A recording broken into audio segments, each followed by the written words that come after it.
What's the good word, Josh? Your boy DKB here. So I've been thinking about Robert Saleh, what my confidence level in him is, and by extension, of course, the coaching staff. But SNY's Connor Hughes, a Jets insider, gave us some specific insight into what owner Woody Johnson's thought process would be here, considering rumors around Robert Saleh being on the hot seat are already swirling. And at this point, I think a lot of us are really just counting down how many losses is it going to take in season before we look to replace him. So I thought this was definitely worth speaking about, right? You take a look at the next couple games we got. It's not like it's a murder row or anything, but definitely an unfavorable start to the beginning of the season. 3 games, 10 days, and then of course you got some division rivals mixed in there as well. But obviously we just came off of our 49ers loss. We have the Titans up tomorrow, and then we have the Patriots and the Broncos, more AFC opponents that are going to be huge factors into the early playoff race, right? I think if we come away with the win, the Dolphins just lost versus the Bills, and then you take a look at whatever may happen with the Patriots, you could be looking at being tied for second place, which would be a nice sizable jump for us, right? And you hope the victory would, wash out the taste of defeat from the 49ers. But Connor Hughes mentioned as it pertains to Woody Johnson and potentially firing Robert Saleh, the Johnsons just don't believe in making an in-season change because they do not believe it fixes anything. They also don't like the message it would send to a prospective new coach that they're willing to fire people in season. A 1-2 start would not be ideal, especially considering that means the Jets split with the Titans and Patriots. With that said, it would take a lot more to get Robert Saleh fired. And I'm not necessarily mad at this. Now, my thought process has definitely changed a ton when it comes to Robert Saleh. I looked at him. There's been glimpses of some things that I really, really liked when it came to the second chance opportunities. Obviously, him finding a lot of these gems in the waiver wire, undrafted free agent pool, late day 3 picks. Mostly all of that on the defensive side, though, right? So everything that I really love, especially since I favor defensive coordinators, comes from that side of the football. Offensively, there hasn't been a ton that he's really had his hand in. This is the most that we've really heard about him helping to pick up the offense, plan strategies necessarily, maybe honing in on what kind of characteristics he wants on the offensive side. But, that's not his bread and butter.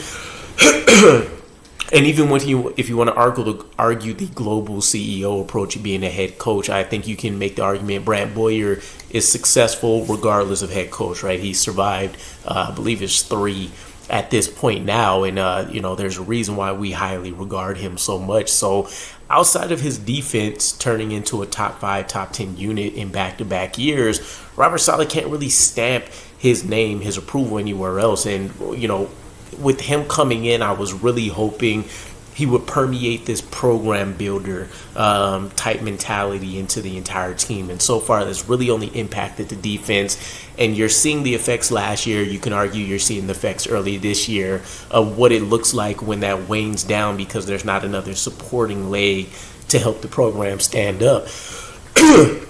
So I'm curious if this does happen right now. With that said, with Connor Hughes' comments here regarding Woody Johnson, you can also make the point that he is very feeble-minded when it comes to fan perception. So if there's enough of an uproar, I can definitely see him still pulling the plug, right?